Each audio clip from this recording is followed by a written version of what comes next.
All right, all right, all right, all right. Shalom, shalom, and shalom, Sister Deborah.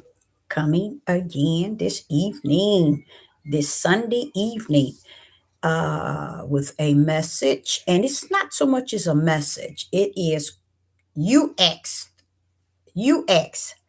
live chat questions. So in the live chat, you're going to be asking those that's in the live chat questions.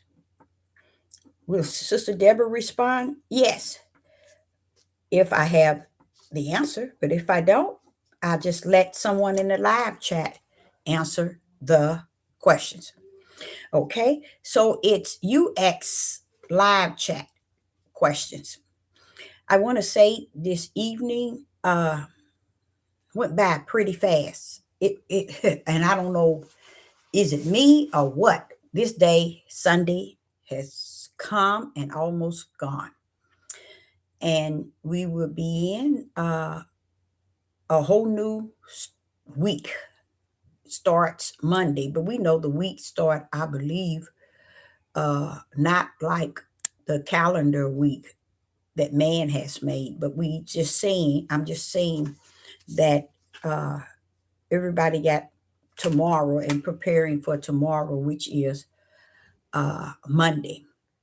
Yes, Monday is always to people. People said this. I don't know if it's true. I have never experienced Monday being a hard start up day.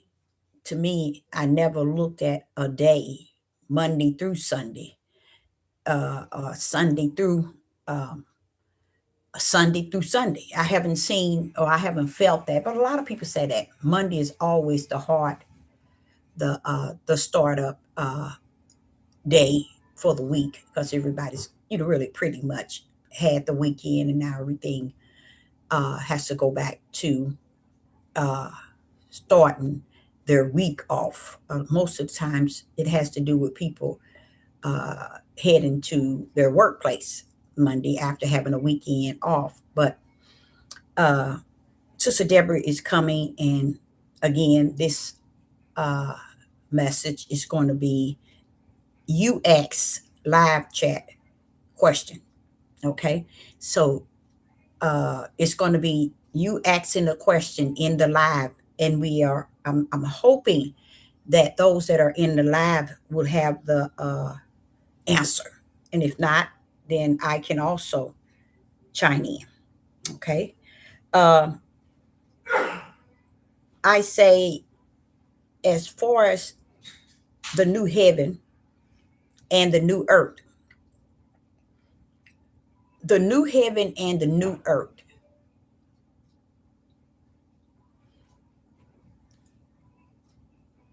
Would one say that it is coming down, or will it be up? That's just a question I threw out. And guess what? The new heaven is coming down to what? Or is it going up? The new heavens. Shalom in the live chat. It's good to see you all. We know that there's a new heaven and a new earth. Is it what is coming down, or is it what is going to be up? Because you know what? I'm going to tell y'all the truth. If you had to ask that question to every denomination and religion on the earth, you're going to get a different answer. I'm serious. You might not believe that, but that's real. You will get a different answer from each one of them. Okay? Okay. Someone says, I think it's going up. The New Jerusalem and the new earth. So we got one saying in the live chat. Anybody in the live want to respond to the individual who says, I think it's going up. Answer the question, is this new heaven and new earth, is it up or is it coming down? Okay, that's that first question.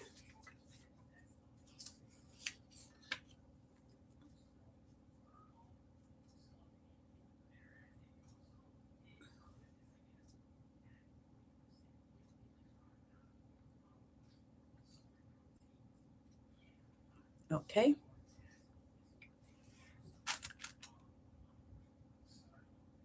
Anybody, shoot your best shot.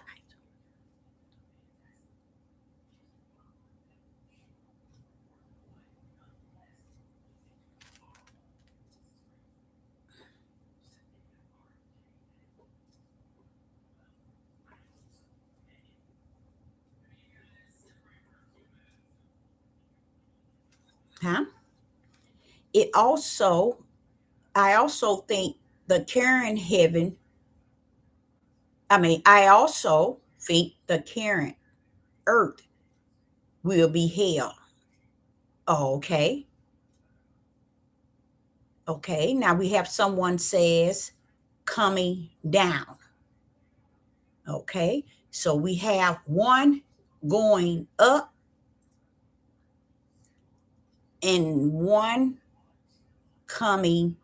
going up. Wait a minute. Let me get that right. I think, yeah, it's going up. And then someone in the live said they believe it's coming down. And then we got this other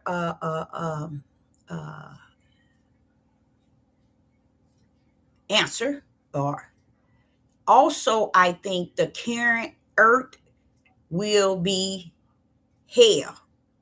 So the earth that we are on is said to be hell. So what would you say? Anybody else in the live chat? Doesn't it, wait a minute, doesn't it, does it really matter? Oh, yes. Yes. Yes. Anything that have to do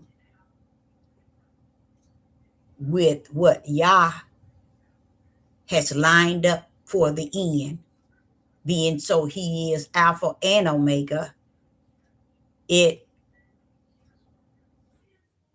has great meaning to the end, how things are going to pan out. So anyone, can you answer? Does it really matter? Can anybody in the live chat answer that? And she says it's just wondering, does it really matter if it's going up or if it's coming down? Shalom, shalom. We're here answering the questions in the live chat. The first question went out was Sister Deborah, but you're going to pretty much be answering the questions to one another. And the question was, the new heavens and the new Jerusalem, is it going to be up or is it coming down? Okay. And then we got another one says, I also think that the current earth will be hell. So can someone answer that one? And then we also have someone says, does it really matter? Mm-hmm. Okay.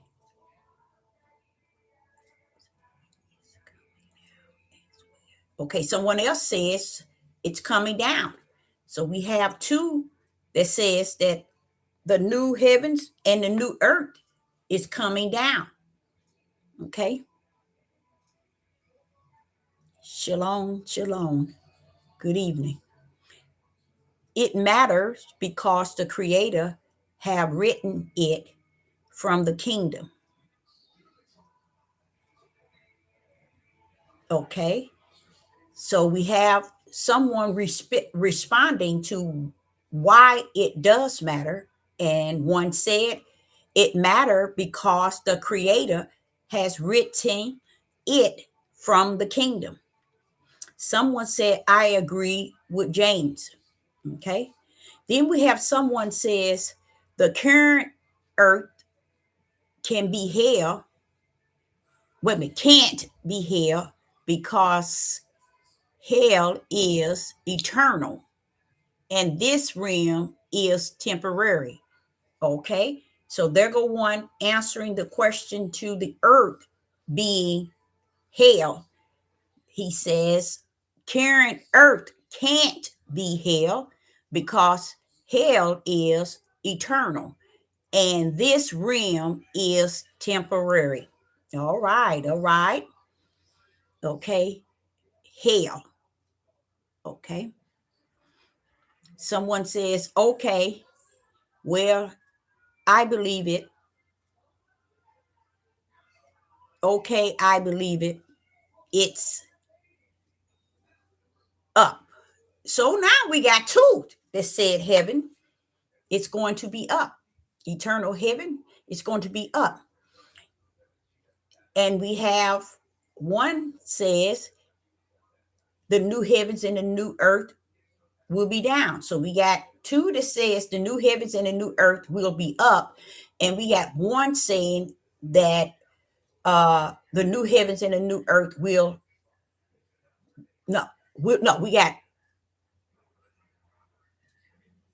down. We got two saying down. And one saying, I think up, or is it two saying up? Yeah, I think we got 2 and 2. So we tied here. We tied in the new heavens and the new earth. Okay, let's kind of cover that one question. That's our one question. We got a lot of great answers here, but let's cover it in the chapter of Revelation, chapter 21. Let's pull out um,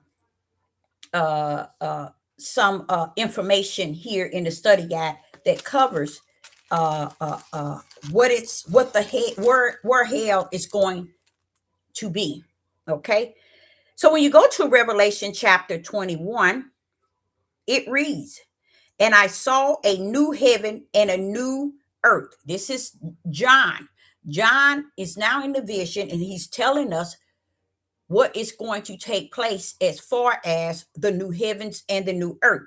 And he says in chapter 21 of Revelation, I saw a new heaven and a new earth, but the first heaven and the first earth were passed away. Now, hear that? The first heavens and the first earth were passed away. What does that mean? It does not exist. So listen to this. Now, John say in verse 2, and I saw the holy city, the new Jerusalem, come down. Okay. Come down from Yah out of heaven, prepared as a bride adored for her husband. So there, John explained to us that the new heaven and the new earth is coming down, not up. Okay. And so that answered the question of the new heaven. Is it going to be up or is it going to be down? And I think we had a tie. 2 said it's going to be up, and I think 2 said it's going to be down. The answer to that is found in Revelation chapter 21, verse 2. And I, John, saw the holy city, the new Jerusalem, come down from Yah out of heavens, prepared as a bride adored for her husband. Yah is bringing the new Jerusalem, okay, which is the new heaven and the new earth down. Old earth, as we know it today and as we see it today and we know it, shall be passed away. There's not going to be a heaven nor an earth. It too shall pass away. Okay. Did that now? Okay. Now, anybody in the live chat, it's your choice to throw out. That was Deborah's first question that she put out. Now it's time for you in the live chat to put out a question for everybody in the live to expound on or have the answer to the question that is put into the live chat. Okay. Okay. So you said, oh, well, I believe it's up. Okay. And you say up. Okay. But in Revelation chapter 21, verse 1 and 2, it explained to you it is coming down. The new heaven and the new heaven and the new earth. Okay. So it's not going to be up. It's coming down. Okay. Who's going to shoot out the next question? Anybody in the live, just bring out the next question so we can start rolling on that. Because with this here about Revelation, the new heaven and the earth, you had a lot of individuals actually expounding on the new heaven and the new earth coming from either up or coming down.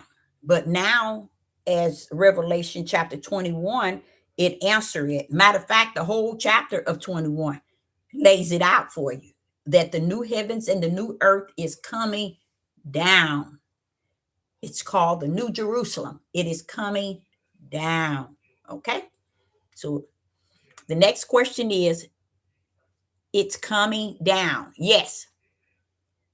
Okay. So what is the next question in the live chat?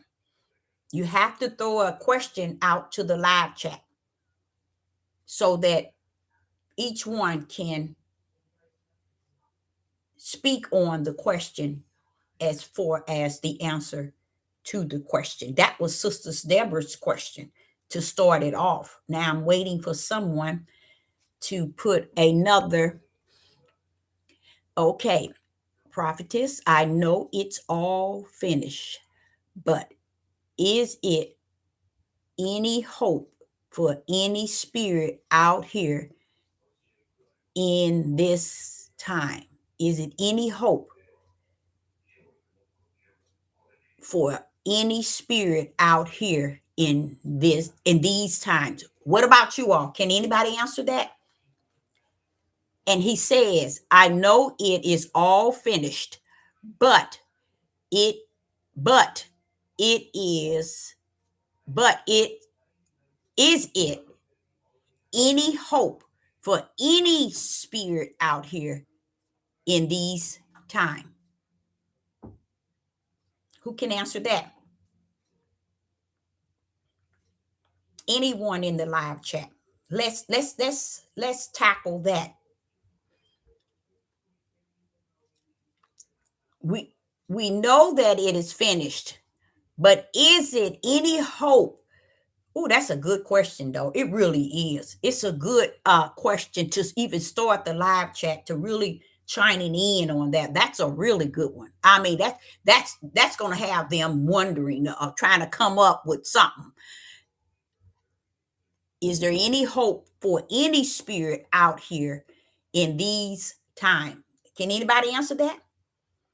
Or what word can you speak to cover that? Anybody in the live chat?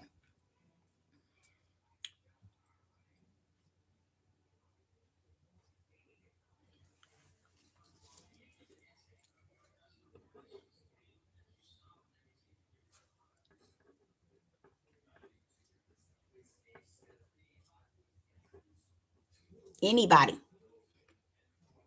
No one can answer that question.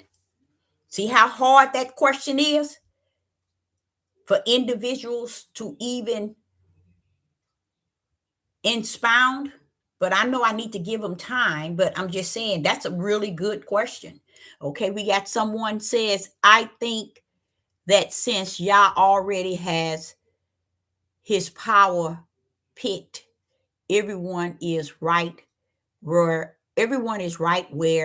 they should be. Okay. Okay.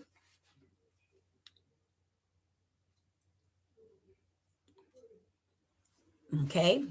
And she said, I think that since Yah already has his his hand picked, everyone else is right where they should be.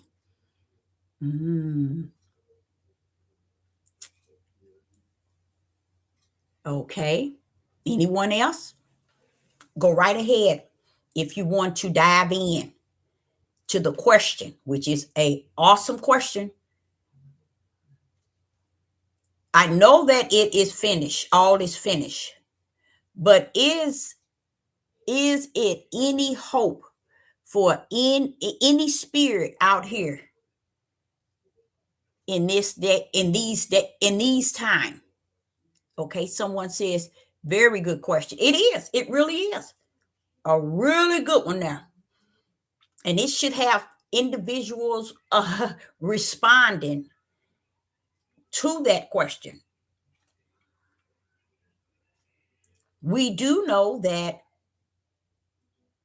if we say that it is finished, what is finished? What is finished? We do know that. Okay, we got another one said, I know there always hope. That's a good word for it. It's always hope. But I will say, Yah knows who belongs to him, and Yah will be done for his seed. Very good. Very good. So would you say it's remnant? Okay. So you think that, see, the whole ideal, I would say, okay, someone there says finish is what is written. Okay. Okay. Finish is what is written. Can anybody tackle that one? That finish is what is written.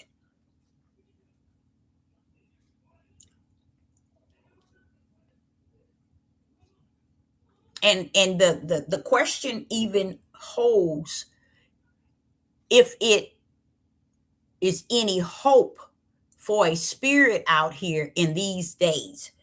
Okay. And what day is that when we say in these days? These are the days that was prophesied of wars and rumors of wars, which he said don't too much be manipulated or deceived by.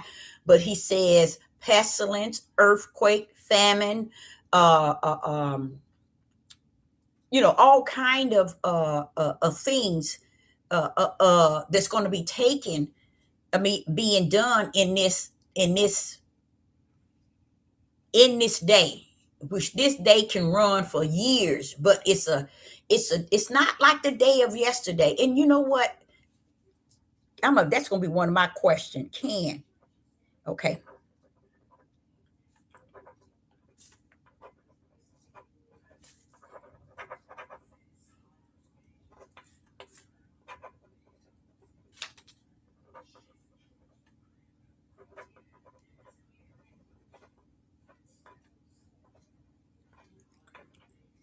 okay. Someone says, back to another individual who had said, and I think I read this one, it was finished before it started. Someone says as well, it is written. It is written. Okay.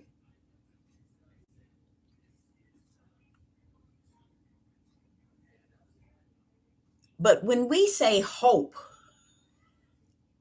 when the question rests in the word hope for uh, uh, uh, uh, individuals, when it said hope for any spirits out here, hope is something that's from within. You see what I'm saying? Hope. Now there's a hope on the outside, but the hope of the spirit is from within. It's like where you can find righteous, you can find belief, you can find faith, you can find fear, you can also find hope in that same category.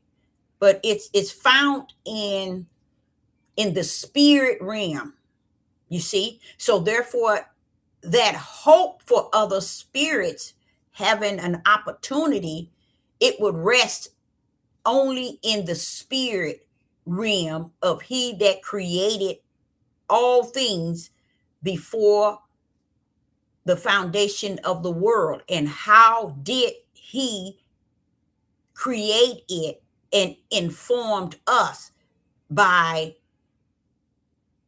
letting us know before the foundation of the world, all these things were written.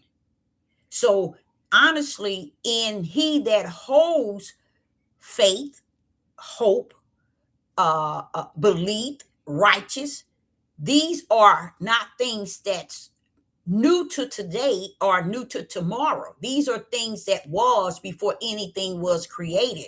So in him, it was finished before it even started. You see? But the hope is the hope that rests in him, still having spirits out here in this day and time that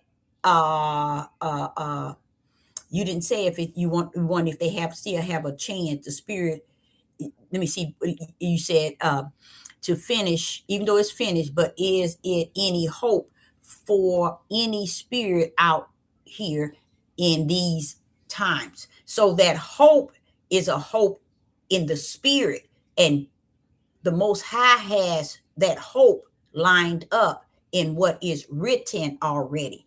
So even though the hope that we can speak on, if we really take the hope in spirit, then that means that yes, there is subject, which I believe could be spirits out here in this time that's still under the spiritual hope. Okay? I don't know if that makes sense, but if we can just keep that power of that hope, like faith, you can't see faith. You can see faith in that which is in the flesh. But when we speak of hope and faith and righteous and belief in the realm of the spirit, there's no end. Okay? So let's see here. Do we anybody else? For it is written. Exactly. So when it was written, it was finished already, right? You see? But as it was finished and it was written, and because of that, it's already finished. That's why he prophesied it, because it was already finished. Okay? So the hope that can still rest in this day and time is the hope that rests in that which is written already, which is finished. That's crazy.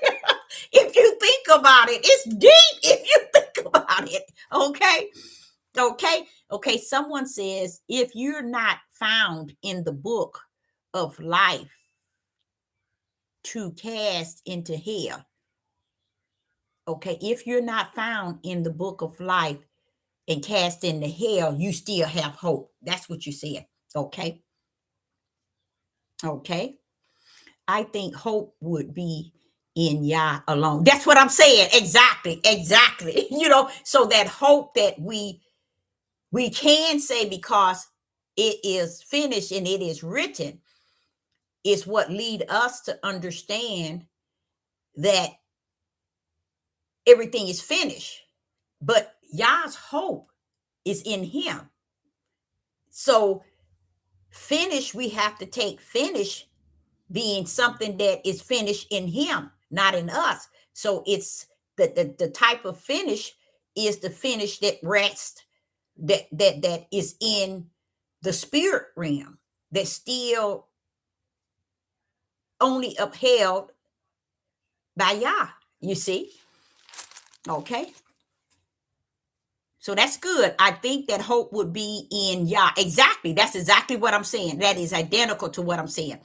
When you explain it like that, Sister Deborah, yes, there is hope for the lost sheep to still find their. It ain't that they finding their way, but they're going in the way that's already held for them. You see, that's why they got this thing about awakening. If they would put the awakening of the spirit, then that'd be much better for them. And guess what? When you put the awakening of the spirit, guess what it does, y'all? Put fear and power ahead of you. You see, when you put the awakening of the spirit, then you putting fear and power before you. And this way, the world will be more fearful that you awaken. You see, right now, this world don't give a rat's behind because y'all say y'all awaken. So what? It hasn't changed a thing. Why? Because they know that you have not awakened to what they know for a fact you have not awakened to. It has no power in your awakening. To awaken to truth that carries power to where they tremble. You see? And so that's why when I used to teach that all the time, and I still stand high on it, there's no such thing as a Hebrew Israelite awakening. Because ain't nothing to awaken to outside of spirit and truth. No one has awakened to power. You all that has listened to Sister Deborah, you all have gotten all the light, all the spirit and truth.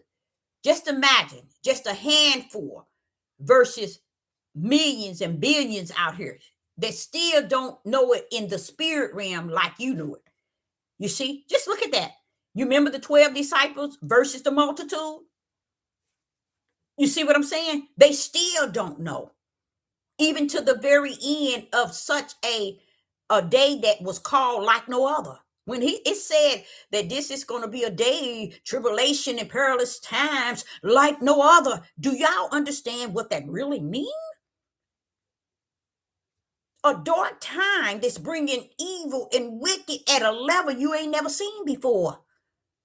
So when you come up and say something about AI, you don't even understand AI is finna, it's not gonna say fin to or going to, is above your flesh. It's coming to be above, and not coming, it's here to be higher than your flesh.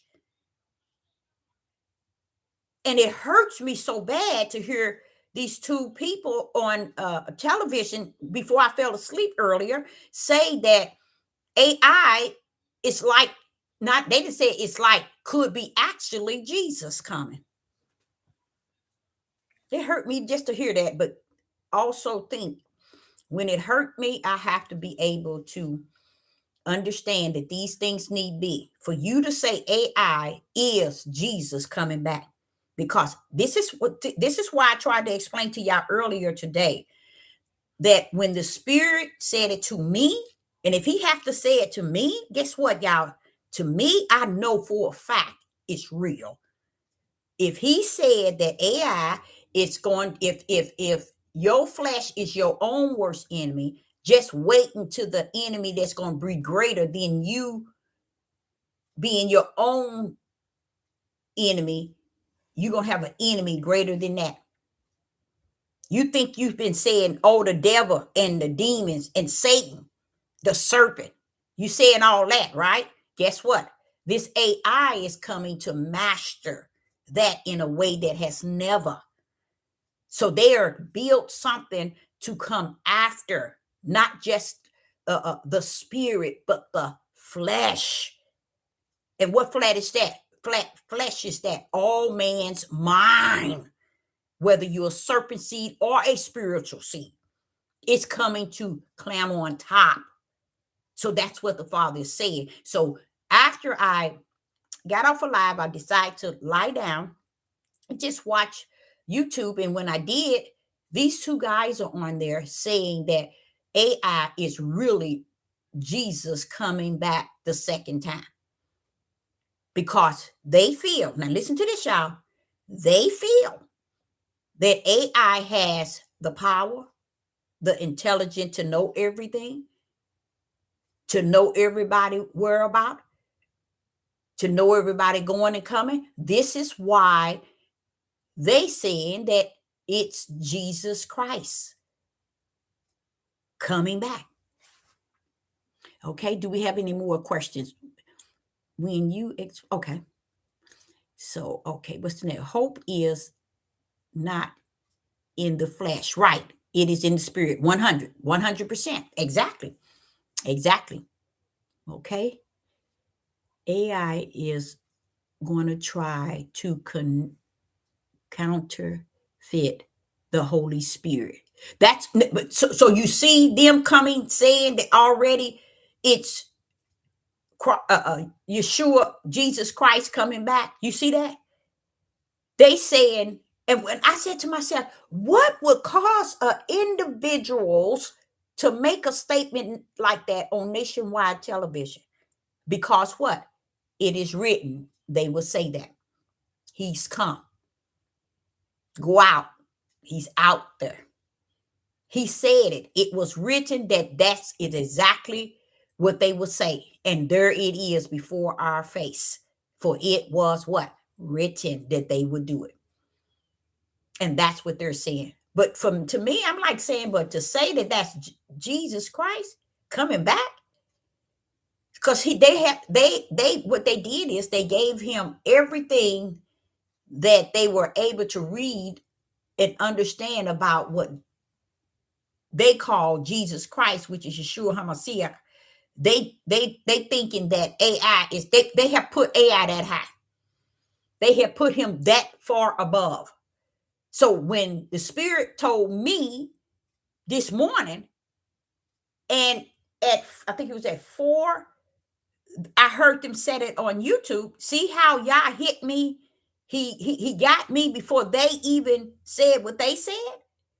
So the Father, you have to understand, he way ahead of any and everybody.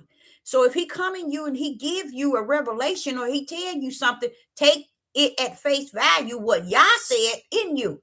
Don't second question it or second guess it or try to make it feel like it, it ain't nothing. No, I can't believe that can't be. Or is he saying this to me? Is this true what he said? Yes.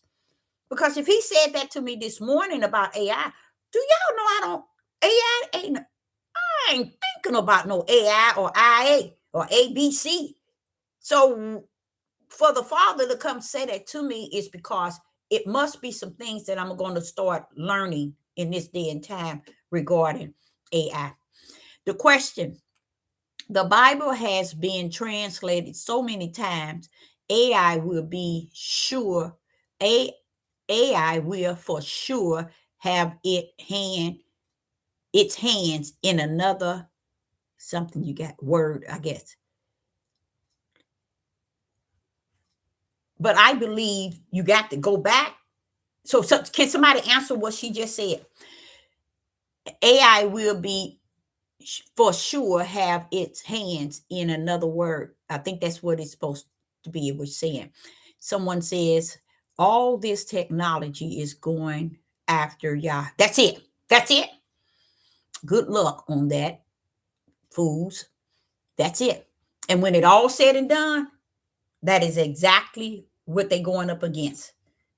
That what did David say? I do all this against you. See, even David to tell him, all my wrong and sin that I be doing, I'm doing it against you, Father, in your sight. So that's how the world is. Don't ever estimate that they are chasing something on the earth, or they're always chasing out the way, they always chasing after the way of Yah. Why?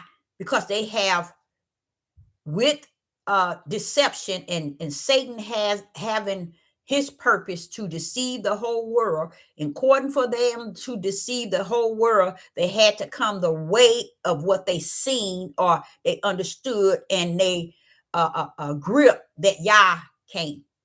You see?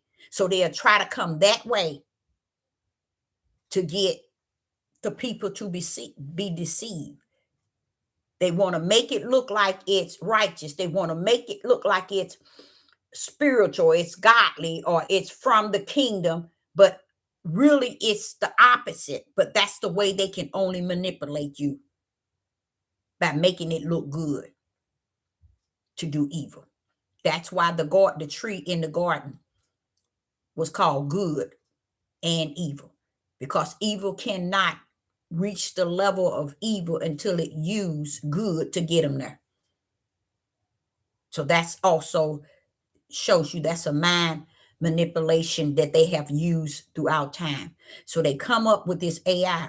Now, this I didn't think nothing of it, y'all, but see, since Yah has warned me, it has allowed me to understand more than I have ever known, because I was thinking that AI also going to put you places that you ain't never been, and they're going to show you somewhere you ain't never gone, and they're going to put you and make you seen across the whole world doing things, saying things, being places that you're not. This is what it's all here to do.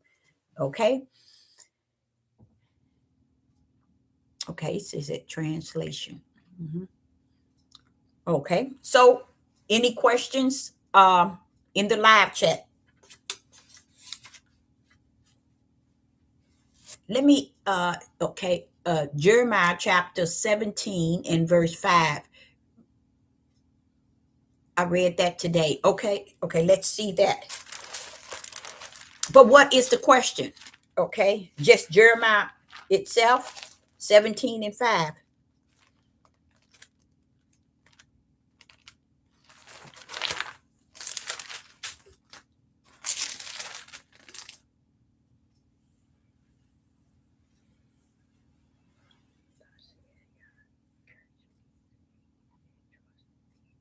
Okay. You know what? I like that one. I like that one. That's another good one. Okay. And that's Jeremiah chapter 17 and verse 5. Thus said Yah, cursed be the man that trusts in man, and make it flesh his arm, and whose heart depart from Yah. That's a lot in there. Do you see a lot of stuff in there? That's a lot of good stuff in there. Do you see it? Verse Jeremiah chapter 17 and verse 5. Thus said Yah, cursed be the man that trusts in man. Okay, there go one. And make flesh his arm. There go two.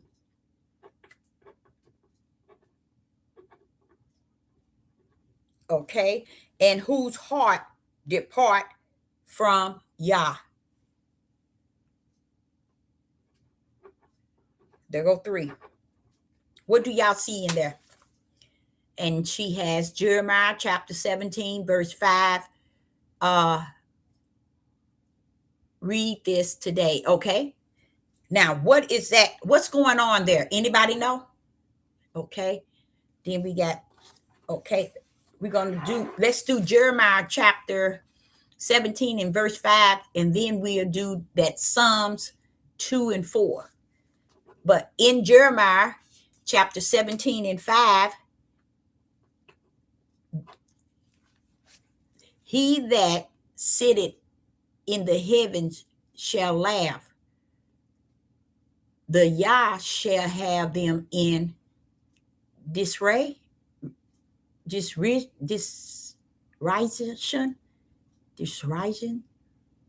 praise the mighty Yah. Okay, is that what it's saying in Psalms? We'll go there. But the question one has is in Jeremiah chapter 17, verse 5. Now, the question that rests in there, that's a good verse. It really is. Because already just reading it, I can see three that you can pull out.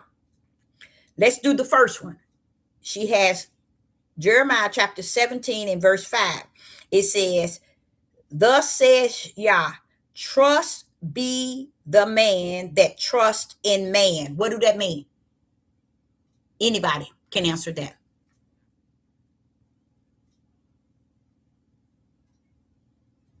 What does that mean? Someone says, don't trust nobody. Okay. Okay. Someone says, don't trust nobody. Okay. Oh, then they erase it. So what it says in Jeremiah 17 and verse 5, thus said Yah, cursed be the man that trust in man, deceitful heart. Okay. A deceitful heart, someone says. And then someone says, there you go. Curse in him that trust in flesh. Very good. Very good. That's the first one. That's what it's meaning. It says that cursed. Now, see what Yah is saying to y'all again? Out of that video I said that was a part one danger, part two danger. He's letting you know when you trust in flesh, I curse your butt already.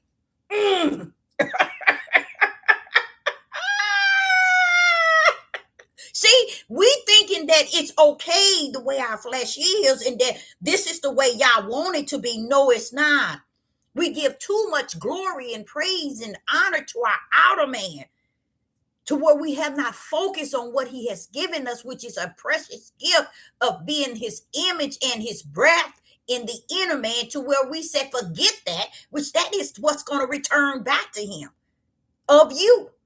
So therefore, he said, he said, curse be the man that trusts in flesh. That is exactly what it means. You got that right. That's what he means. So let me see if you can see what he means right here. I know y'all gonna get this one, but in that same verse, chapter and verse she's speaking of, it has another one. It says right here, and make his flesh his arm. What do that mean, y'all? And make his flesh his arm. What is he talking about?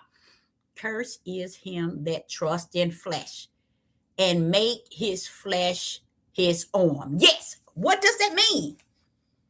That's why I says that's a good one. That's a good one. But you got to be able to see what the Spirit want us to see in it all. And then I can just break it all the way down. Look at it. Jeremiah chapter 17 and verse 5. It says, and make it flesh. They make it flesh his arm. First thing they do, they trust in flesh. There you go. Very good. Make the flesh their power. You see? Very good. Y'all getting it, ain't you? You getting it. I like that. I like that. That is exactly what it's saying. They making their flesh their power, that arm, their power, but it's the flesh, but it's their power. That's the answer to it. The power. They have made their arm, their flesh arm, their power. Okay. So what is the last one? And whose heart have departed from Yah? Do y'all know which one that is? And then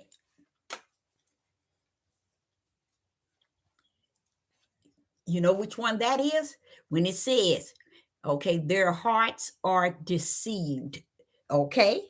Okay. And it says the arm of the flesh versus the power. No, the arm of the flesh is, it's saying that's his power.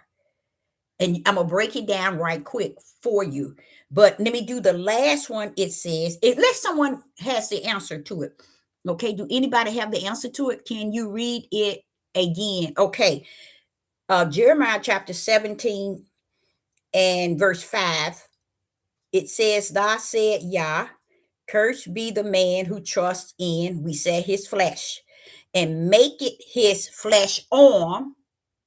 Okay, make it his flesh his arm, meaning his power. His flesh trusts in his own arm as his power, where his strength is at. Okay, but and whose heart, look what the heart, depart from Yah. So what is that saying? Okay, so when it says whose heart depart from Yah, you remember the 4 seeds that was planted? They were planted, okay, but every time they came up what? Those that are not. There you go. You got it. The seed. That's what it is. The serpent seed. That's what it is. It is the serpent seed. That's where it's talking about the heart. That's because they departed. Remember when he sowed the sower that sowed the seeds? The other three, when they heard the word, they departed. You see? But the whole idea was they wasn't a part of it, even though they were planted by he that soweth. So it's showing you that here in verse 5 is whose heart depart from Yah. And if they depart from Yah, it's because they are not of Yah. So they are the serpent seed. They are a different seed than the spiritual seed. So that was really good. That was a good verse. And someone has Psalms 2.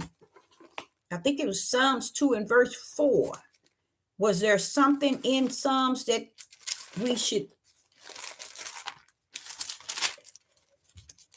Psalms 2 and verse 4. He that sit in the heavens shall laugh, and Yah shall have them in this, what's that? In this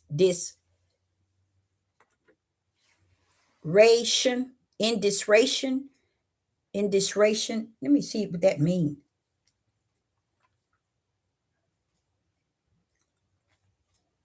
Okay.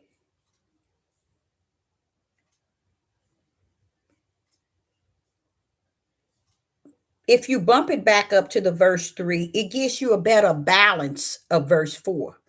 It really does. Let me see where.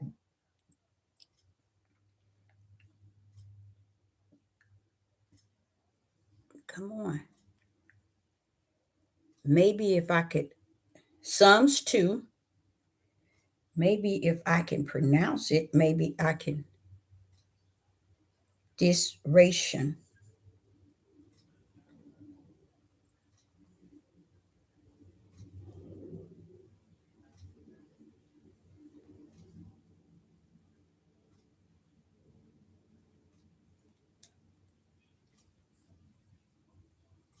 Derision. Derision.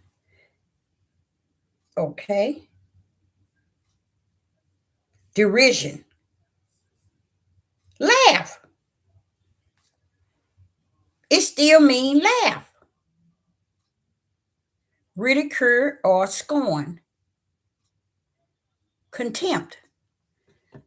So it's almost, you get it in Psalms verse 2, and is that verse 2 and verse 4, chapter 2 and verse 4, is pretty much showing you the humor that y'all subject to have. It's some humor in there. Okay, for Jeremiah. All righty. Confused. Okay, confused. Okay, it says here, oh, but this is English, so this is not, it might not, it means mean and attacking. It is a form of contempt. Ray. So it's actually him using humor, laughing from his throne. That's what it's actually saying in Psalms chapter 2, verse 4. Okay, we got another question. Anyone? Another question? Now, these questions you're asking, these are to those also. Start from verse 1. That's what I was saying. I was saying that I said verse 2, but if what you're saying is you get a better understanding, I said the verse above, which was 3. So you said read from the beginning. Why do heathen rage and people imagine a vain thing? Verse 2. We in Psalms 2 and verse 1, 2, 3. Okay. And 4. Why do heathens rage and the people imagine a vain thing? The kings of the earth set themselves and rulers take counsel together against Yah. That's what I was saying to y'all. Everything they do in this world, y'all, they're not doing it to even all these religion is not religions to support the way of Yah. It's to support the opposite of way of your father. That's why you cannot get embedded in all this stuff, because they're not out here to support the spirit of our Father. They here to go up against it, just like AI will. But don't think that AI is not something Yah has given them the ability and have led their ability to reach the level of where they have reached, to where they trying to usher in something powerful than him. Okay. And that's why you got the cuckoo clocks on here saying AI is they said Jesus Christ coming back. Tells you they don't know who Jesus Christ. But then you also have to give America, people don't understand, you have to give America their own God, the way they think they know God. You see, every place you go, it's not going to sound like Yeshua or Hamashiach or Yah. That's Hebrew from your language. Yah say, I took you from your language and brought you into somebody else's territory. So you have to understand, if you would have been doing what you were supposed to do, you would have brought what you believe with you. But see, that's why I tell y'all, you have to see how cuckoo clock Judah had to be over here 400 years and now saying they awakened to something that they came over here with, because they had it on their way here. And then it says Judah was only partially blind. So what happened to the other part? You could never tell, because right now they are totally blind. Okay. So here in Psalms 2, it says, verse 2, the kings of the earth set themselves and the rulers take counsel together against Yah. Do y'all understand that? Do you understand that's what Republicans and Democrats, this is what Russia, China, Israel over there, where the people are, they are the people over there, German, the United States, all of them. They come together, and y'all thinking they coming together to help y'all. They are against the Creator himself. Everything that they doing, even the CERN, everything that they're doing is not to help Yah. It's to think that they outbeaten him at what he has already done. Okay. And it says, against Yah and against his anointed ones, the anointed said, let us break their bands as under and cast away their cord from us. That, y'all, let me tell y'all, that's even, let me tell y'all where that's at. That's not just in the United States. That's in your own household. That's in your own household. They work together to do what? To cast away your card from them, because they want you thinking they're just against you for just you. No, baby, it's a reason. They know they don't know as like anointed, that spiritual realm, but they know that there's something about you they just can't pinpoint, but they have a real heavy issue against you. And a lot of people don't want to accept that or believe that, but I say unto you that here it tells you in Psalms, it says, let us break their bands unassured, as under, and cast away their cord from us. But what did it say in verse 2? They're against Yah and against his holy anointed ones. So do y'all understand?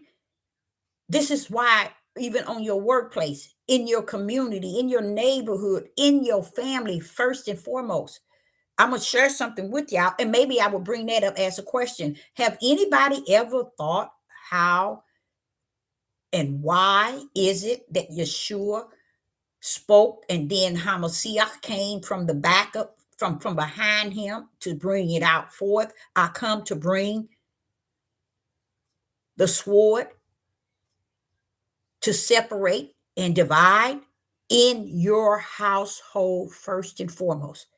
Not when you go to work, first your household. That means family. Then your workplace. Then your community. Then your friends. See, people thinking if I have a lot of friends, if everybody in my household, we are one, we are all together. Now, if y'all put 5 in the household and all 5 is the light, good for you. And I mean that. That's a blessing. But the way he has warned us, even the world knows they're going after the anointed one in your household. The nothing in the family, in the community, in the neighborhood, nowhere in this world is going after nobody outside of the anointed ones of Yah. But they first have to go after him. So they think. So they create AI and all these other things and thinking that they reaching that goal, that level of Yah's throne, like Satan thought he was going to gain. Being able to take over the throne from the kingdom and rule and be over all things, including power. So it says here in 3, let us break their bands as under and cast away their cords from us. The world is saying this about the anointed one, living witness.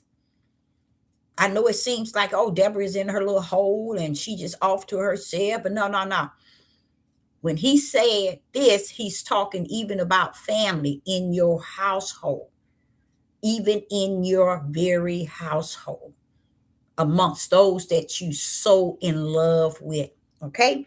And then the verse 4 said, he that sitteth in the heavens shall laugh. See, that's what he's doing. He's laughing at them because they think that he himself and his anointed can actually be moved. And guess what? It's just like this pen right here. If I try to move it, it can't be moved. And he laughing at them trying to move it. That's why that humor of saying that in verse 4 that he set it in the heavens and he that sat in the heavens shall laugh, because they are not going to be able to do anything with Yah and the anointed. So I will be laughing too, because they're wasting their time. Okay. Next question. Next question. Someone says, is it always good to get a content text from the verse before and verse after pulling it together? Yeah, it's always good. Anything that'll cause you to get the fullness of what is actually taking place, use that. Yeah. Okay. I know what you mean when you get one strip, get to to get to scriptures. You just can't seem to get out until you understand. Yes, exactly. And it's like something just pulling you into that one verse, and you like, come on, it's time to come out, ain't it? And you just can't pull yourself just right out, because there's something still resting in there for what? Your spirit. That's what can't pull out. Now your flesh, oh, I close this book up and keep it going. But that spirit ain't gonna let you release a verse until you gotten all of it. And guess what? Many times, y'all, it is the Holy Spirit. It's because a lot of times we will read and then close our book and go on, not understanding that's our flesh. Yah is not wanting us to pick up anything where he can show up and show out in it. And that's what he would do. When people don't understand, when you're reading your study guide and the Ruach is in you, it wants to show up and show out. It wants to show you what you're reading. It's called rightly dividing the word of truth. Give him that chance to divide that bad boy. But we don't, because we just want to study to show ourselves. We don't understand what it really means to rightly divide the word of truth, because the truth of the whole matter, he which is spirit and truth, he wants you to get the fullness, but the fullness is not something we can read just from the book to our mouth, from our mouth to the book. It's not like that. It's something in us that come to teach us the whole matter of what even been smeared, taken, added, and so on. So the next question is, let me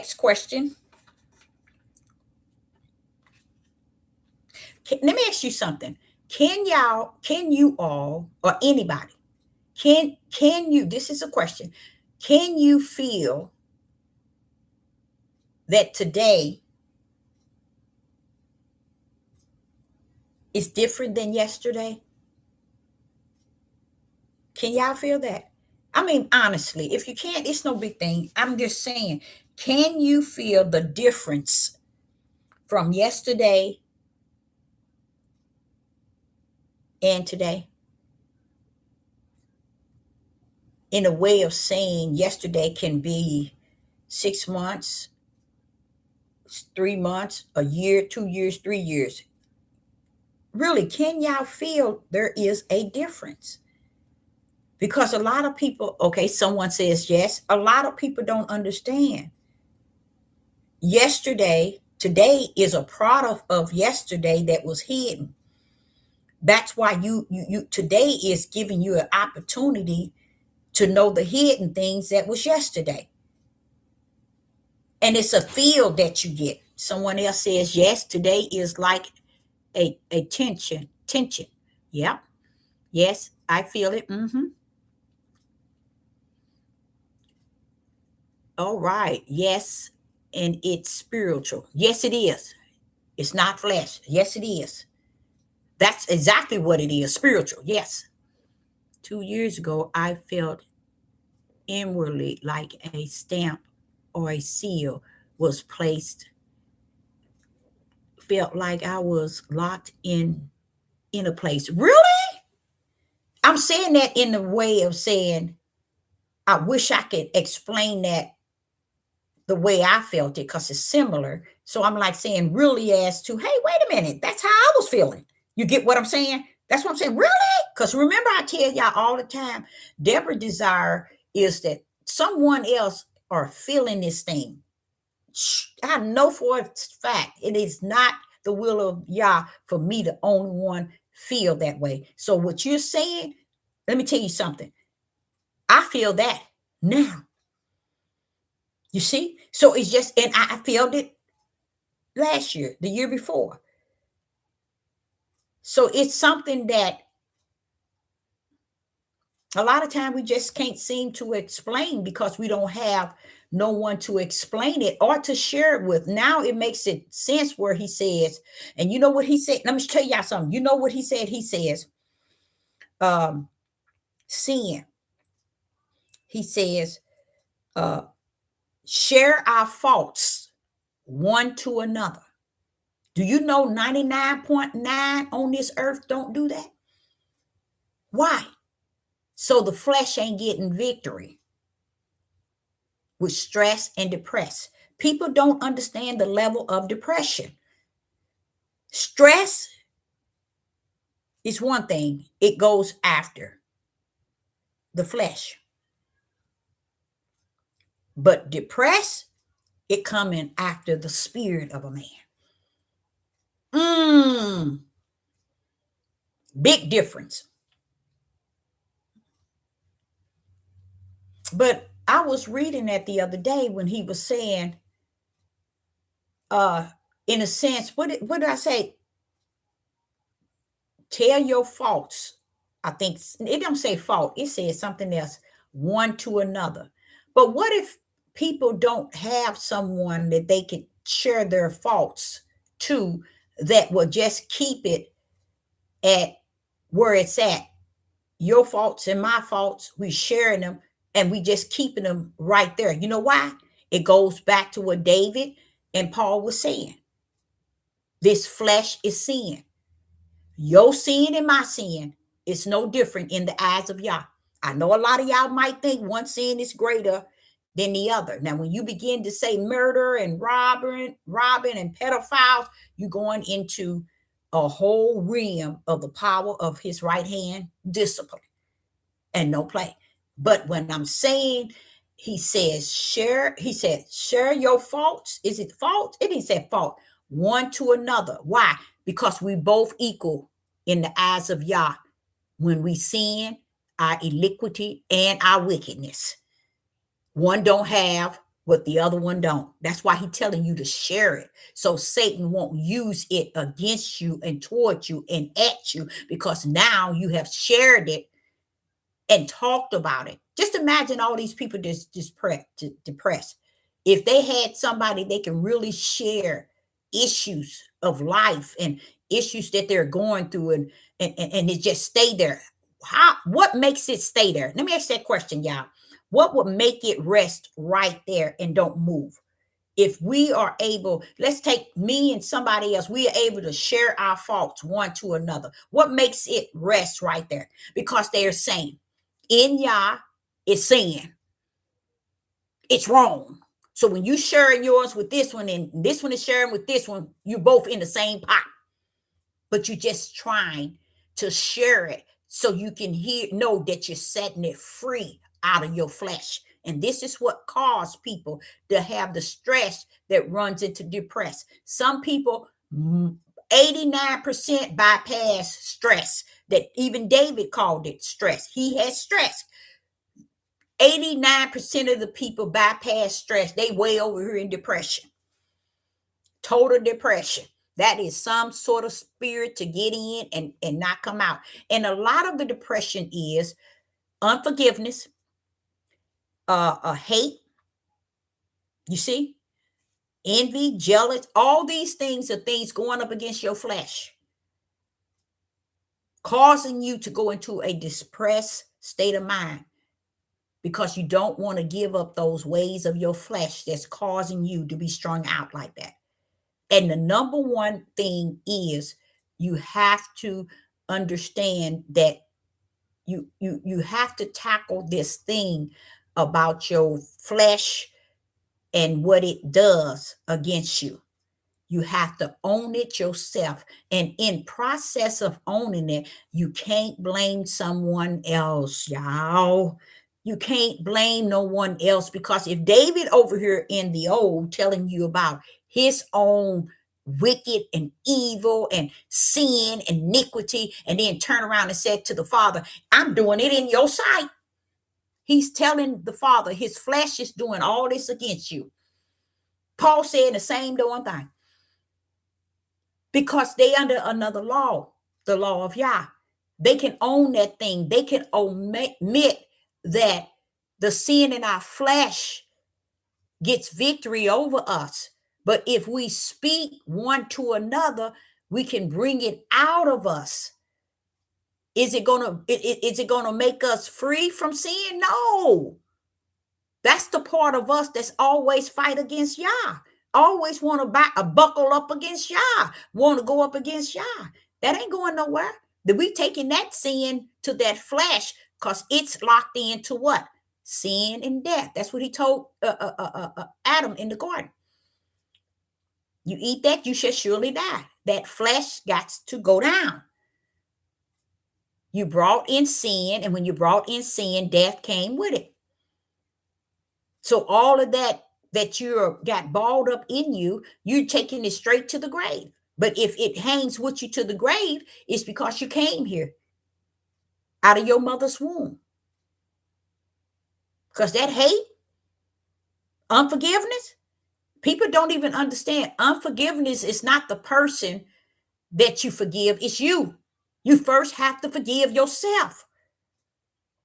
Before you can forgive someone else for something you done to them, you got to forgive yourself, because it's your sin of your flesh causing you to say something or do something to somebody else. So you got to get your flesh under the subjection to understand, okay, you did it, you said it, forgive yourself. See, a lot of people thinking, oh, you have to repent to somebody. You got to start with you. And this is why people move into the level of depression just like that, because they thinking they took care of what they needed to take care of, and they fail to realize you have to start with you. Okay, let's see what we got going on in the live chat.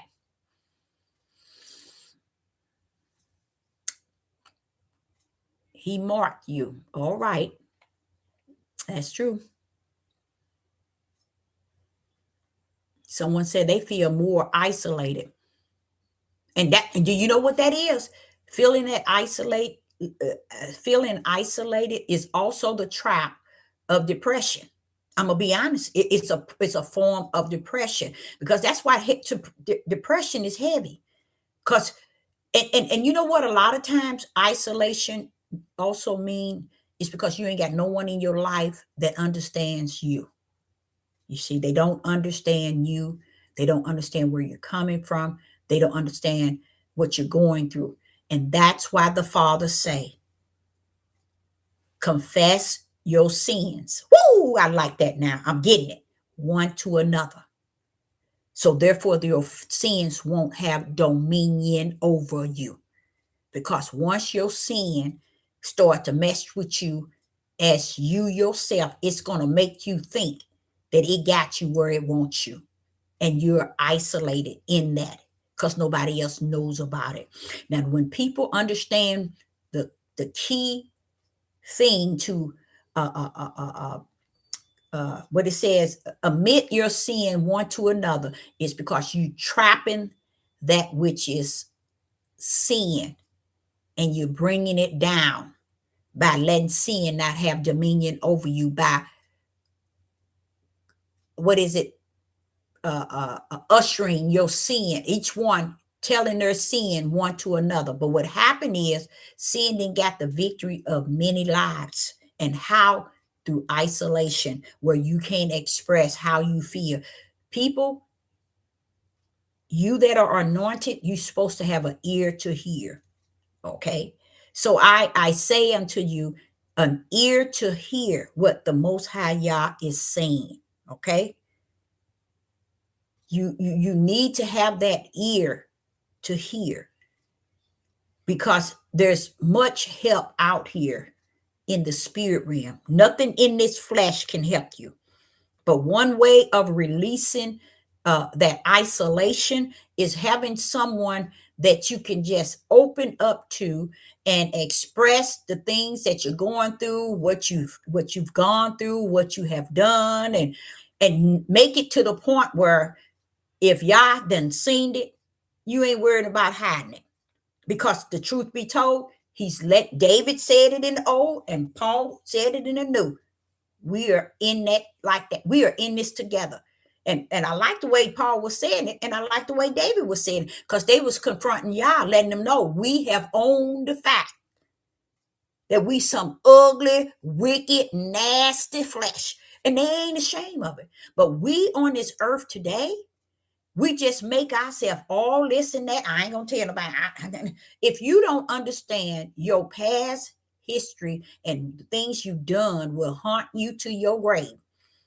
High blood pressure, all kind of illness and sickness, depression, all kind of things. Why? Because Yah wanted us to let it go in the flesh, like he have allowed you to let it go in the spirit. Why? Because he said, I got this. I got this. So the even though he has it in the spirit, the flesh is not stopping you from sinning. You see? So it's trying to wear you out in the flesh, because it knows that you got some connection to the Father in the spirit. So when you admit your sin one to another, now your flesh can't do nothing with it. All its dirt of the flesh is out in the opening. You see? Always I stay there, cause no one to share it with, and you keep it inside. Yep. Someone says it stays there, cause no one to share with, and you keep it inside. Exactly. And it's just sitting there feeding and feeding. And learn to forgive yourself, y'all. See, I'm gonna tell y'all where y'all went wrong. People didn't get dangerous one and dangerous two message, because it showed you that Yah's men out of his own pit that he used. One was the almost all of the New Testament. One was David. Come on. They are omitting what you all are denying today, because y'all don't understand what those messages was for. It was coming to set you free in such a midnight hour, letting you know ain't nobody no different than another person. We all are full of sin and iniquity in this flesh. But the key to it is owning that thing. A lot of times people can't own it because it's still in them. They can't open up and share with someone to bring it out of where it's hiding and holding them in captivity. Okay, so just think about going over both of those videos. Man, I was scared that I was scared. Like, what was that?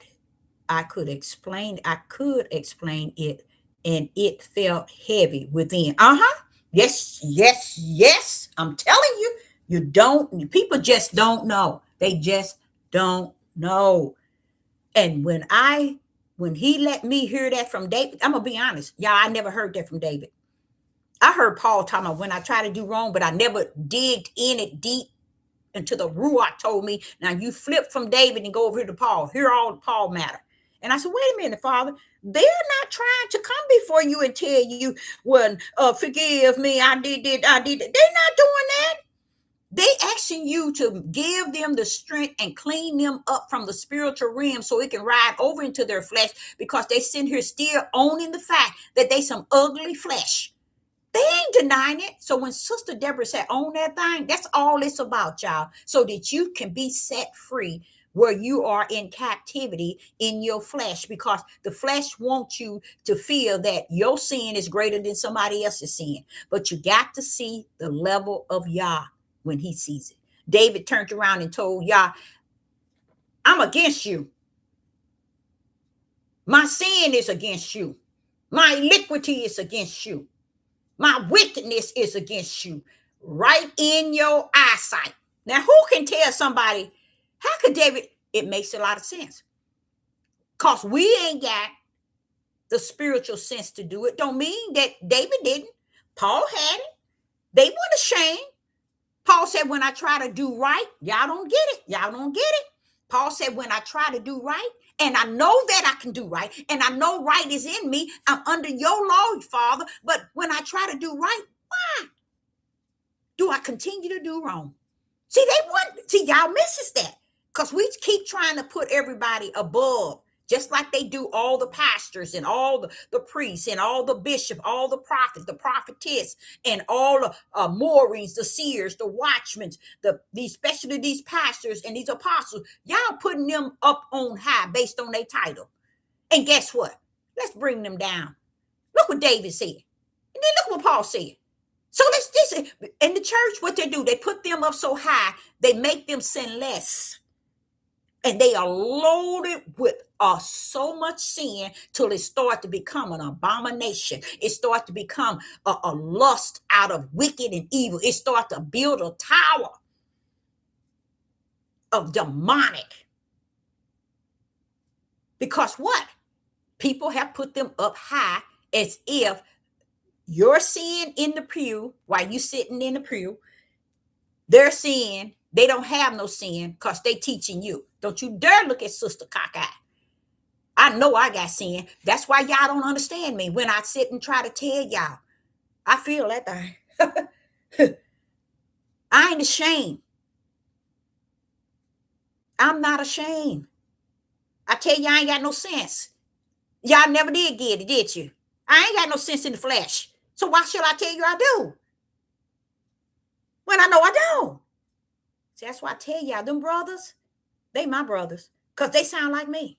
So that's where you have to find your place, is understanding that you're not alone. You never been alone. And here in Psalms 2, it's even telling you that they not only come the rulers of this earth, the rulers of this earth, the kings and rulers of this earth that takes counsel against our Father in the kingdom. Now wait a minute. How you gonna your dried up stanky tails gonna take counsel over the one that creates you, that can wipe you out with a blink of an eye? You see? And then it says, and against their anointed ones. So you got to get out of this thing that you're in something all alone and you by yourself, and you are by yourself. You all need to find where a common ground where you can open up and share your faults, your sin one to another. So this wicked enemy, not let me stop. Don't go back. Don't you dare. Don't you dare, Deborah. Okay, Father, Yah. You know what he just said to me? Did David ever blame Satan? Did Paul ever blame Satan? Deborah, both of them blamed their own flesh. Y'all get the point I'm making? That's what the Father stopped me right then. He said, Deborah, David didn't blame Satan. Paul didn't blame Satan. They blamed their own flesh. Our flesh is, was, and shall always be our worstest enemy. Our true battle is in the spirit. You see? Let me get to some questions here. Okay. I couldn't explain. Oh, wow. I know that was a situation you spoke of. Okay. We have to be careful who we trust in to share. Yeah, it ain't that you be careful.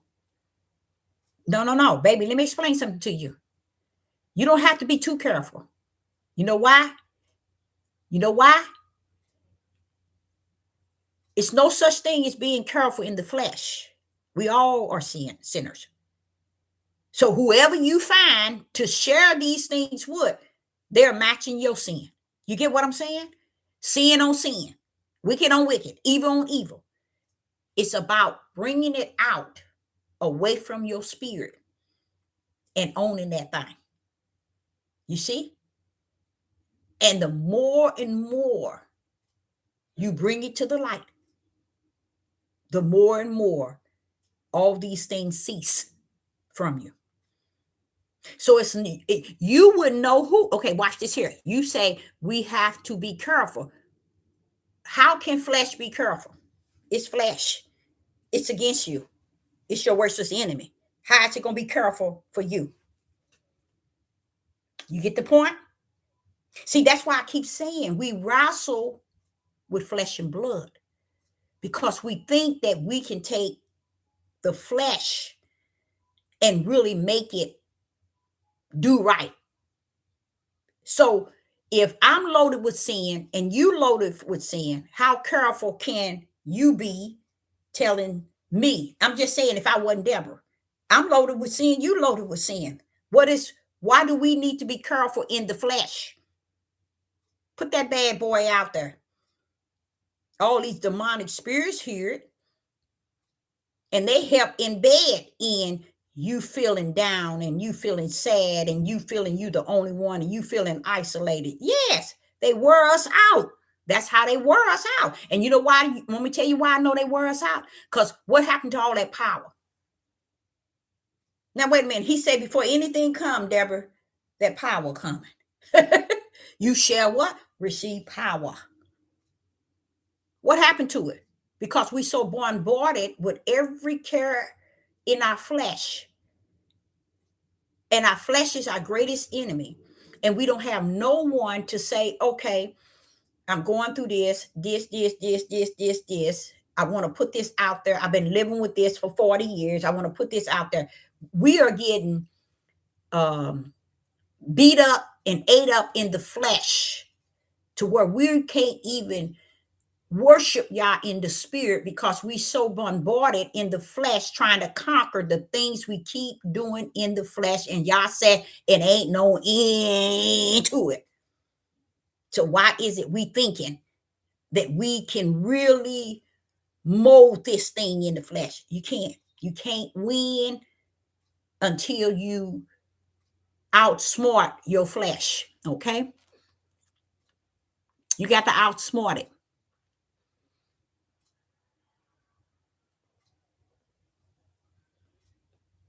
Someone says, in who we can trust. Okay. Someone says, I lack wisdom and hurt myself many times.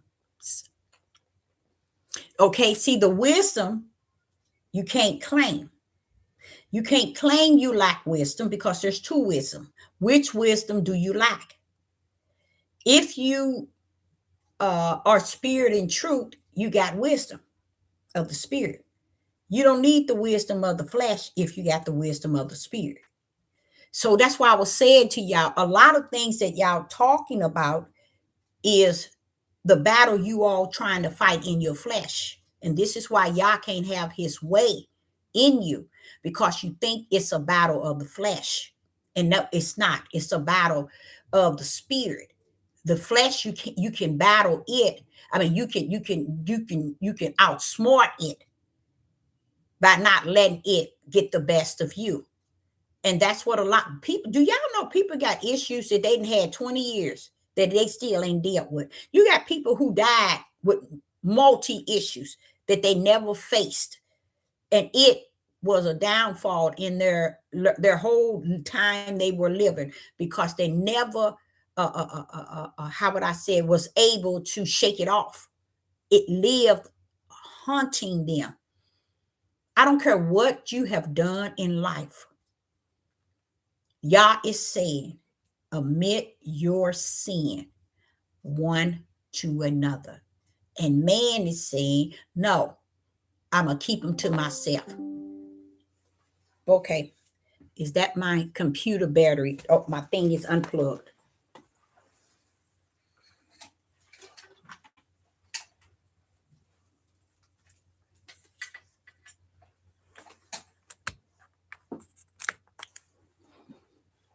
So so I don't know if that makes sense what I just said, but I forgot what I said, but I'll come back around.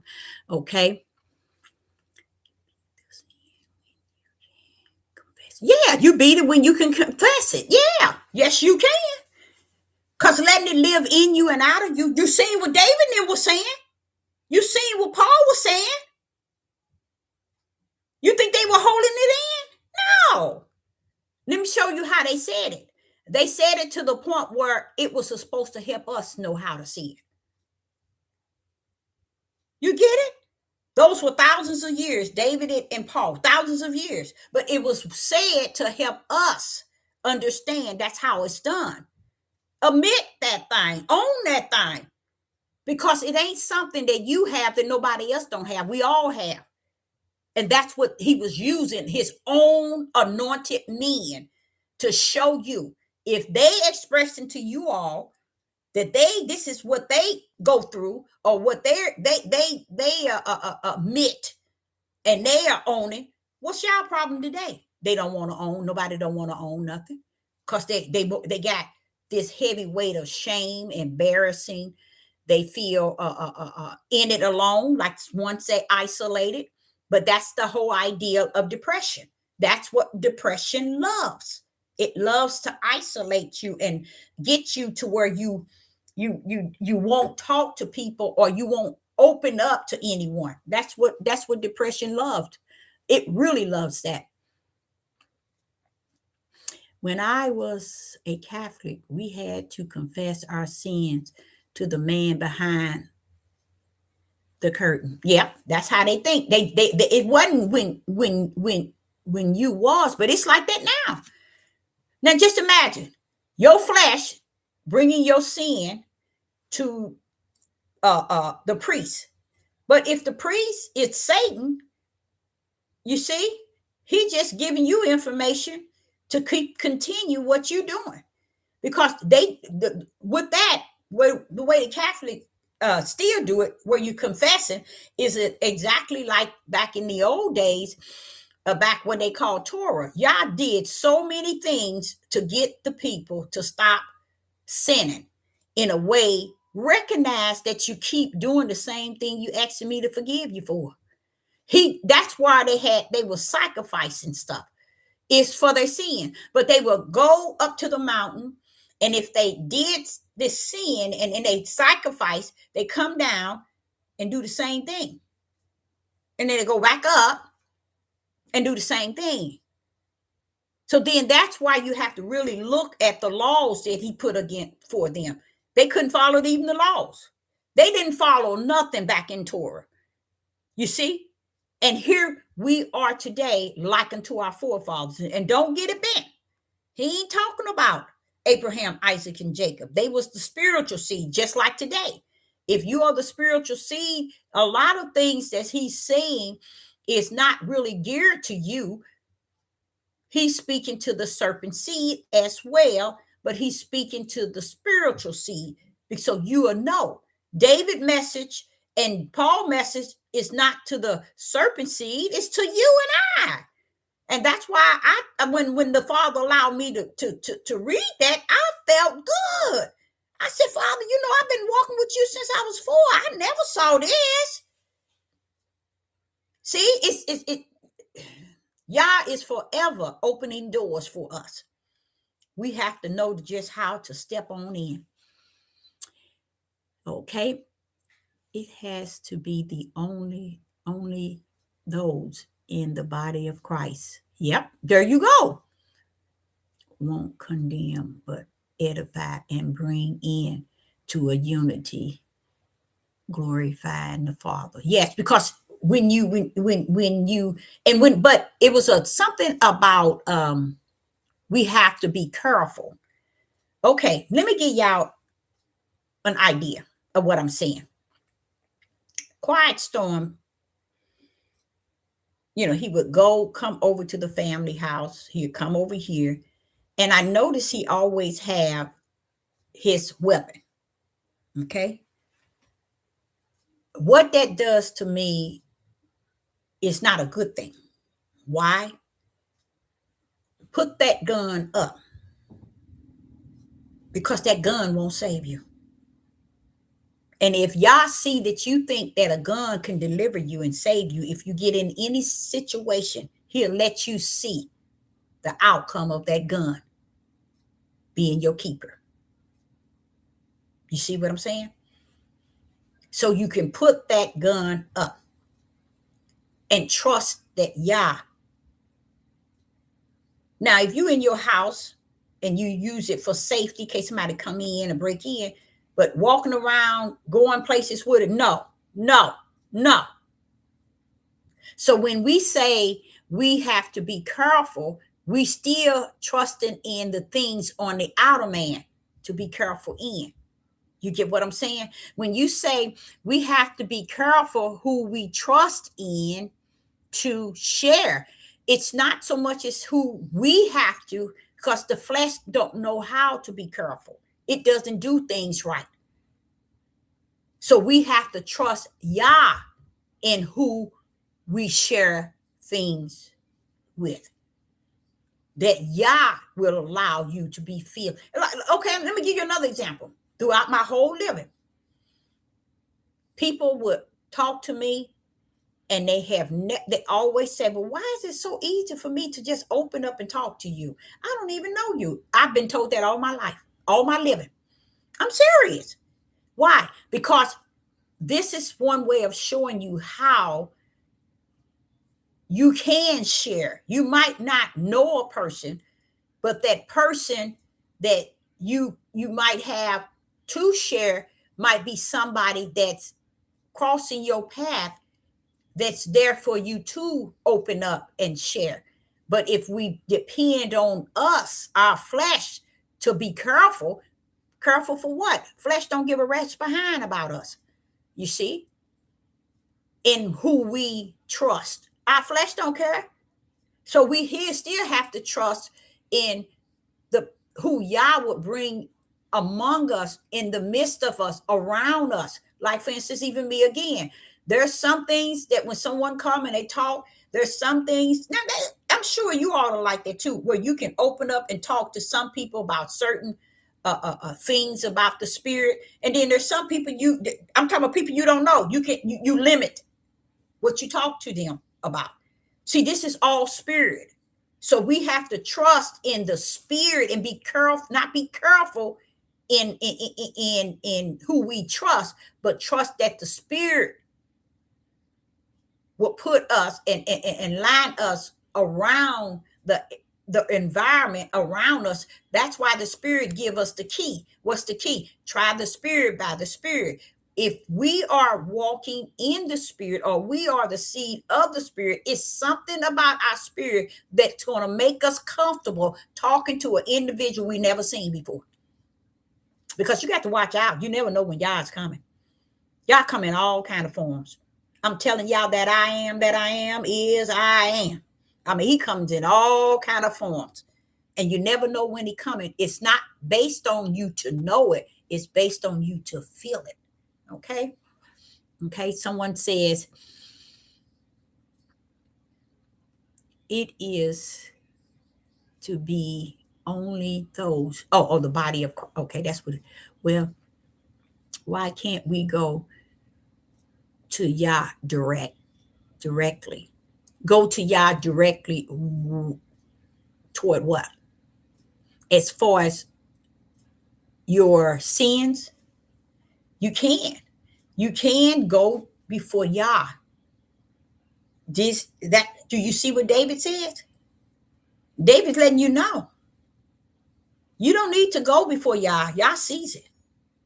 See, we got to understand who we serving now, babe. Let's go there. Psalms 51.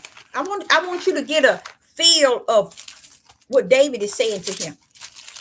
See, it ain't that we have to bring our flesh to Yah, or our sin in the flesh to Yah. Yah already see it. Let me show you what David said. Psalms 51, verse 4. Against thee, I'm against thee. My flesh is, Father. Only thee. My flesh is only against you, Father. I have sinned. I have done evil in thy sight. Do you hear David telling him all the sin that he, and the way that he's against Yah, and the evil he's done? He ain't doing it to him. He doing it in the sight of Yah, because Yah sees it all. So it ain't nothing we can't take. We need to take to Yah, as if we giving our flesh too much authority. And it's not, the flesh is not worth giving it that type of authority. David's sitting here allowing us to know that all his wicked and sin, and even him being against Yah, what did he tell him? In thy sight.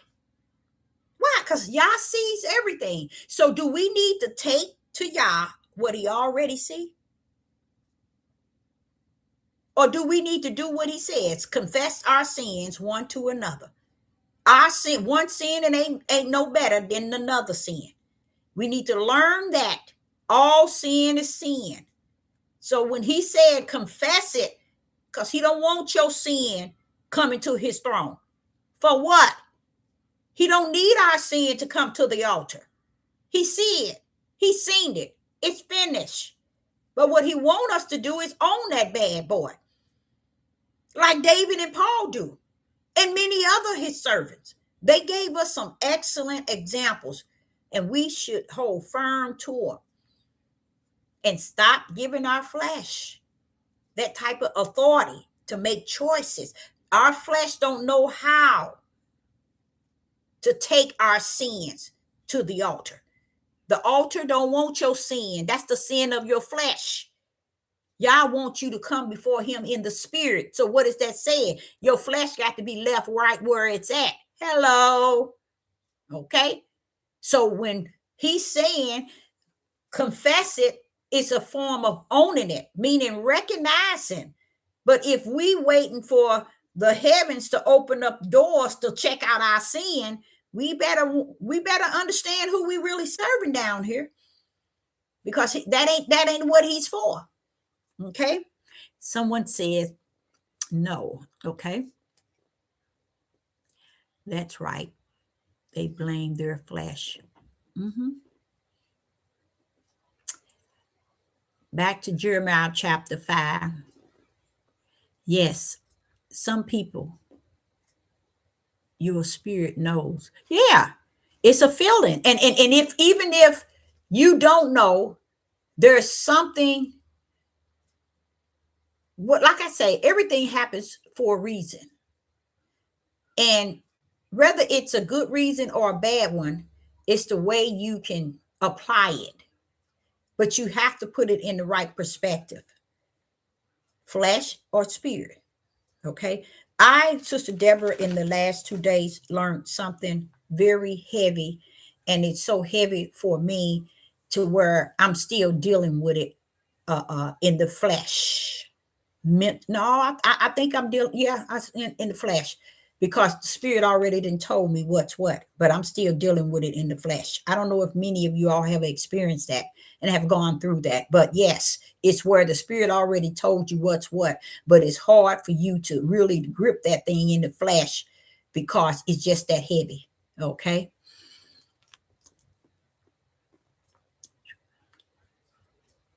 Okay. Okay. Yep. So David, it's we have to be able to separate what we do in the flesh from who we are in the spirit. The spirit will get the flesh under the subjection. But if the flesh don't own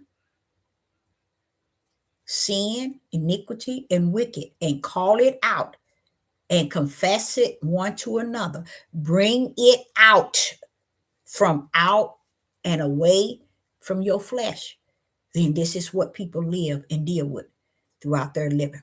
They do it in their neighborhood, in their workplace, in their families, amongst their friends. It still continue a cycle, and it's not going anywhere. It's just repeating a cycle over and over again. And this is why people are on medication. I'm going to take it deeper. I speak of depression. Stress is okay, but when it hits the spirit, depression is coming after the spirit, man. Okay. And many people would rather take medication and rather say, I got depression, trying to find the medical reason of why they're battling with these things, because they don't want to let it out and let themselves hear and omit and own their sin, their iniquity, and their wicked, like David did, like Paul did, because it's not going nowhere. It can only be moved by the spirit of Yah in you, teaching your spirit how to get it under the subjection. And everything I'm saying right now is how you do it. It's how you do it. Okay. So, anyone else has any other questions in the live chat, for the live chat?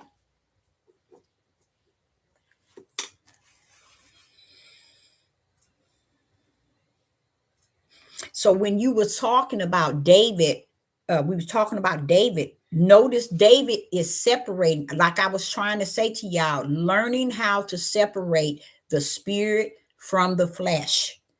Okay? Because listen to what David said in verse 10. We still in Psalms 51, and verse 10 says, create in me a clean heart, O Yah, and renew a right spirit within me. Within me. Renew a right spirit. Why? Because your spirit, this is a lowercase spirit. Your spirit is sometimes overwhelmed by your flesh control. And you want Yah to work on your heart and renewing that right spirit, and a right heart, renewing it in you. He's not going to renew your flesh heart. Okay? He's not going to clean your flesh heart. He's talking about your spiritual one. And he's not ashamed to ask Yah to clean my heart, oh Yah, and renew a right spirit within me. Because I'm gonna tell y'all something. I'm gonna end this. That this flesh can wear your spirit out. I'm talking about your spirit. I ain't talking the ruach in you. This flesh can wear your spirit out, and you won't know if you're going or coming. You see, but when we don't understand how to deal with the twos, the flesh and the spirit of who we are. Now, those that come down here to walk in the flesh, no matter what they do, they're going to go the way of their flesh. They're going to take their whole spirit to live out the way of their flesh. But those that are here to as born of the spirit, they are letting Yah's spirit lead them, because their flesh is out of bound. That flesh is going to remain out of bound until you're in your grave. And Yah got a place for the grave too, in the lake of fire. Okay.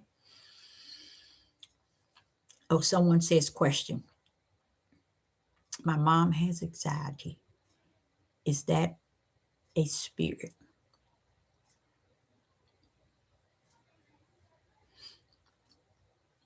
That is after the flesh. So that it could be after the flesh, but it's not something that cannot be defeated, but it is after the flesh. That anxiety, it seems like one that falls under the flesh. But there is deliverance through the spirit. Okay. And see, you know what? When we, like I said, when you say that she has anxiety, and you think of, okay, where is the ruach that holds that power to heal that Yeshua said would come? This shows that we got more things going on in our flesh than we can even imagine, because Yah put in every house a light. Father, I like that. I like that. Oh, that felt good to say that. He put in every house a light. And that light was given first and foremost the power. And because we don't understand the power like we should, but we think we do, this is why when you say, Mom, anxiety can be defeated by the power that rests in an individual who has the Ruach HaKodesh. You see? Just as Yeshua, Son of Man, couldn't do nothing. Remember, he went into Gethsemane, said, take away this bitter cup, not mine, but thy will. Then he got on the cross. Abba, why have thou forsaken me? When I want to say to you all, that same spirit that was in him now lives in us. It looked forward to us using the power, because the power reveals him. And this is why the flesh don't want you to use the power, because it gives the flesh no glory. The power and all the signs and wonders that Yeshua did was by the power. And when Yeshua did these things, he said, it is not of mine, it is my Father who doeth the miracle, signs, and wonder. Yeshua told us over and over and over and over. So when he sat and divided himself from the Father and from the power, in telling us that. And this is why the power that rests within us is not activated, is because we putting too much emphasis on our flesh. We got too many things going on in our flesh to where the power that rests there in us is activated, but it's not motivated. And so when we come up on like you say, anxiety, when that can be defeated by the power. You see, that's how Yah get the glory. So if we ever wondering why is it people are not edifying and glorifying and magnifying and uplifting the Father, they ain't seen his power. And we don't display it. We don't show it because we think it's about who we are in the flesh. So the what he said, compressing the is it the power therein? No, compressing the Holy Spirit or something like that, because we don't even understand that that same power that Yeshua had to do all those miracles and signs and wonders now lives in us as well. And that's why I used to always say to the Father, do we supposed to be seeing it way over in Africa or over in China? He said, no, you're supposed to be seeing it within thee. That power is supposed to be shown in thee. This is where he gets the praise and honor. He said that they may see his glory. We ain't showing nobody no light, because that light shows up with that power. That's why it ain't nobody glorifying him or magnifying him and honoring him. And because we're not showing the power that rests therein. Many people are just ashamed. Mm-hmm. But when they do that, it's just all about giving that greater honor to the flesh. That's just it. Yeah, that power is supposed to be activated. It's activated, but it's supposed to be motivated. But we ain't doing nothing with the power. Okay? Right, exactly. Tell it, and that exactly by that power. That's what I'm saying. And don't, you can't say that the power is not there, because it is. But see, that's where we get in line with Yah, when we see his power manifest in us as he say he is in us. That's why I don't allow nobody to come tell me, don't come to me with no name. Don't come to me with all these books. Talking about some lost books, found books, Enoch books, because ain't there one of them books can bring me where Yah has brought me and keep me the way he has kept me. I don't give that glory to no books. No Enoch book either. Okay? Quenching. That's it. That was quenching the Holy Spirit. That's what I was suppressing. Do not grieve. Do not grieve. That's in there too. That's in there too. Well, y'all knew what I was talking about. Yeah, that's it. Y'all got it. That's what I'm talking about. Yeah, that's it. I knew it was there, but I just couldn't bring it out. So everyone, think about finding someone in your living that you can confess your sins, and you'll see the outcome of your sleep, of your rest, of your sickness, of your pain, of your worries. All of this stuff vanished, y'all. Y'all didn't know that, did you? We are holding stuff that we should be releasing. You see, we are holding so much, and we need to release it. So I, Sister Deborah, say to each and every one of you all, I appreciate you all in the live. And I, Sister Deborah, shall and I will be back. Shalom and shalom.